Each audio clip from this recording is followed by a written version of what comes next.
Bertemu kembali dengan saya, Andreas Slamet Widodo, dalam mata kuliah Desain Komunikasi Visual 3. Saya akan mengambil salah satu materi yang ada di dalam Desain Komunikasi Visual 3, yaitu memilih saluran komunikasi. Kita lihat bahwa media pembawa pesan. Media itu merupakan sarana komunikasi yang digunakan untuk menyampaikan dan menyebarluaskan pesan-pesan iklan.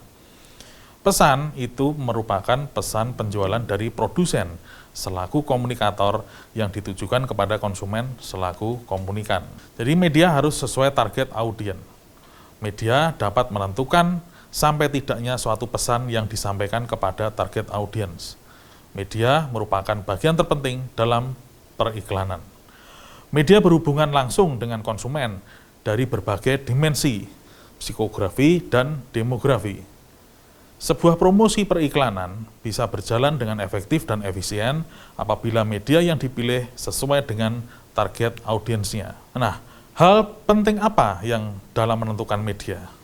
Yang pertama, yaitu kebiasaan atau perilaku khalayak sasaran terhadap media tertentu. Yang kedua, efektivitas media untuk penyajian produk. Yang terakhir adalah biaya yang relatif. Nah, berikutnya adalah tujuan media dalam perancangan komunikasi visual. Apa sih tujuan media terkait dengan perancangan komunikasi visual? Yang pertama adalah sebagai jangkauan atau reach. Media yang dipilih itu diharapkan dapat menjangkau minimal 50% dari target audiens yang ditentukan. Yang kedua adalah frekuensi. Jadi media yang dipilih merupakan media yang mampu memberikan pesan berulang-ulang. Yang ketiga, kesinambungan. Kegiatan promosi yang dilakukan bersifat kontinu dan intensif dengan media yang terpilih. Nah, di sini bagaimana kita merancang strategi media? Dalam perencanaan dan perancangan iklan, media memiliki peran yang sangat penting, di mana media merupakan jembatan informasi maupun perkembangan bagi masyarakat luas.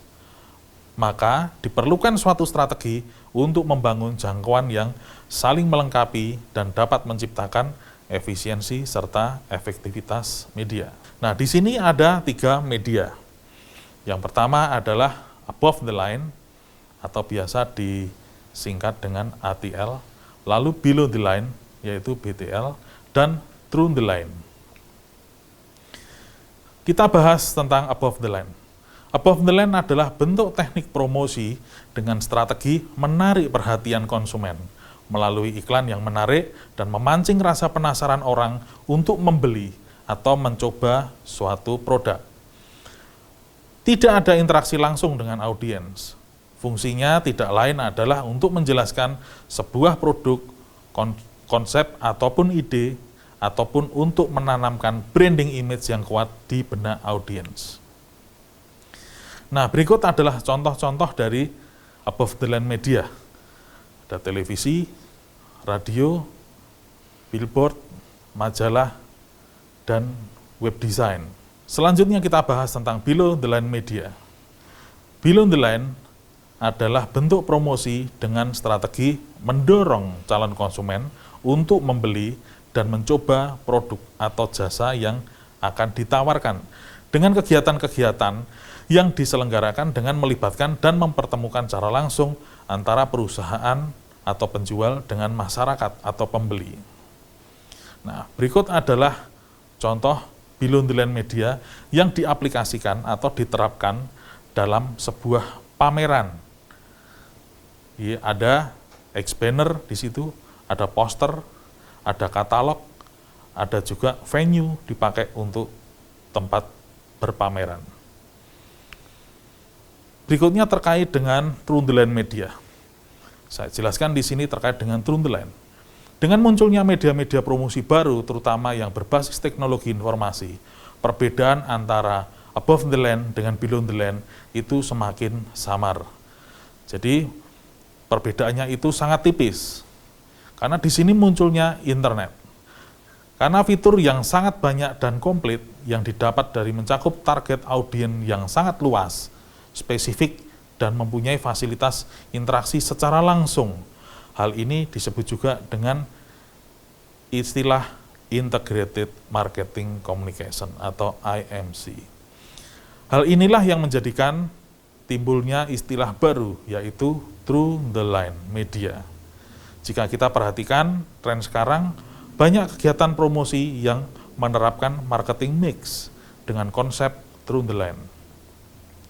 Ada promosi above the line yang menggandeng unsur below the line, atau sebaliknya, promosi below the line juga menggandeng unsur above the line. Kita lanjutkan tentang media-media ATL, BTL, dan TTL. Media ATL atau above the line adalah sebagai berikut. Dengan konsumer sebagai berikut. Berikutnya adalah media through the line. Ya, itu menggunakan media sebagai berikut. Dengan konsumer sebagai berikut. Selanjutnya adalah below the line media dengan media sebagai berikut. Dan berikut adalah konsumernya. Oke. Selanjutnya, ambient media itu merupakan nama yang diberikan untuk periklanan generasi baru luar ruangan, yakni suatu bentuk dan penempatan periklanan yang sedikit berbeda dari biasanya. Sebagai contoh, berikut, ambient media.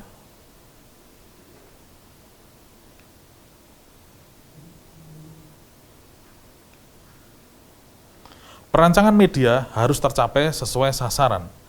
Dalam perancangan sebuah media, tentunya pemilihan media menjadi hal yang penting karena berkaitan dengan efektivitas dan efisiensi dalam mencapai target audiens. Tentunya hal tersebut tidak terlepas dari tujuan dan strategi media agar pesan yang disampaikan terhadap konsumen dapat tercapai sesuai dengan sasaran. Terima kasih.